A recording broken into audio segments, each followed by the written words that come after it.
A crimson smear stained my cheek, the same color as betrayal. Liliana, my wife of 10 years, staggered to the doorway, reeking of cheap tequila and something faintly floral, a scent unfamiliar and far from her usual perfume. "Sorry I'm late, babe," she slurred, pressing a sloppy kiss to my cheek. Girls' night got a little extended, then she giggled, a sound that once warmed me now chilling me to the bone. Something was deeply, horribly wrong. It wasn't the first time she'd come home late recently, brushing off my concerns with flimsy excuses, missed calls, hushed conversations, a sudden interest in her appearance, vague answers, nervous glances, signs I tried to ignore, convincing myself I was imagining things. But the weight in my stomach grew heavier with every evaded question. That night after she passed out, her phone buzzed on the nightstand. I knew it was wrong, but suspicion had rooted itself too deeply. I picked up the phone. A text from a number saved as spa day lit up the screen. "Last night was amazing. Miss, you already X." My hands trembled as I unlocked it. The messages ran back for weeks. Secret meets, passionate exchanges, whisper affections. My world tilted. Liliana, my thoughtful, funny, loving Liliana, was having an affair. But the voicemails broke me more than any text could. I pressed play. The first was a man's voice, smooth and self-assured. "Hey, beautiful. Just thinking about you. Can't wait to see you tomorrow." The second was hers, breathless, happy. "Oh, Daniel, I can't stop thinking about you either. Being with you it's everything." Daniel, the name struck like a hammer. I sat in the dark, clutching her phone. The life I knew falling apart around me. I didn't cry. I didn't scream. I went numb. But underneath the numbness, something colder began to take shape. The next morning she woke with a hangover and a flicker. Of unease, I handed her a mug of coffee, keeping my voice even. "How was girls' night?" she sipped, eyes not meeting mine. "Fun. Too much tequila." "Oh, I bet," I said, letting a slight edge touch my voice. She didn't seem to notice. "Did you make it to the spa, too?" Her hand jerked, coffee spilling onto the table. "Oh, what are you talking about?" Without a word, I pulled out her phone and played the second voicemail. Her voice filled the room. Confessing to Daniel, she went pale, her breath caught. Who's Daniel?" I asked, voice low and controlled. She tried to speak, stumbled on her words, but the truth was already etched across her face.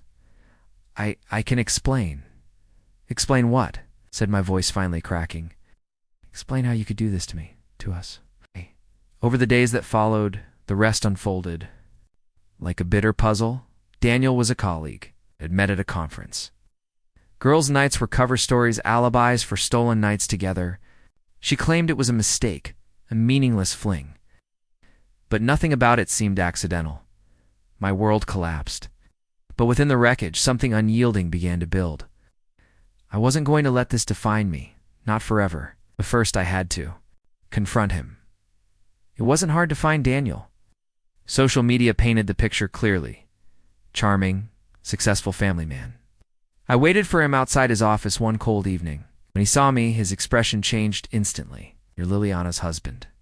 "That's right," I said, voice calm and low. "We need to talk." I didn't shout. I didn't threaten. I just told him what I knew. Every text, every call, every lie, I played him the voicemails. The smugness drained from his face. Stammered. Denied. Blamed Liliana. I stared him down. "You destroyed my marriage." I said, "Now I'm going to destroy yours." I left him there shaking and broken. I knew he had a wife, children, and I knew they'd be gone by the time the truth reached them. Revenge didn't feel good. It wasn't sweet, but it was justice in its coldest form. What followed was a blur. Lawyers, signatures, splitting up the life we'd built. Liliana begged for forgiveness, cried, pleaded, but I couldn't unsee the truth. I couldn't unhear her voice saying another man's name with love. The divorce was finalized a few months later. She moved out. Her regret lingered in every glance, every unspoken word. I heard Daniel's wife left him too, took their children. His reputation crumbled, his future unraveled. No joy came from their pain, only emptiness. No one had one. I sold a house, our house, and started fresh. It wasn't easy. The silence was loud, the loneliness crushing. But slowly, I began to rebuild. I threw myself into work, spent time with friends, found new interests. Bit by bit, life crept back into my veins. I learned to breathe again. Years passed, and one day I saw Liliana at a coffee shop. She looked older, tired. Yes. The light in her eyes had dimmed. We talked briefly, calmly. The past hung in the space between us, heavy, but no longer suffocating. She apologized. This time I believed she meant it. I forgave her not for her, but for me. Forgiveness wasn't acceptance. It wasn't forgetting. It was release. I let go the weight I carried. I chose to be free. The lipstick smear that once branded me with betrayal had faded. The pain dulled. Scars remained. But they were mine. A record of survival. A testament to strength. A promise to myself that I would love again better, wiser. That I realized was its own kind of triumph.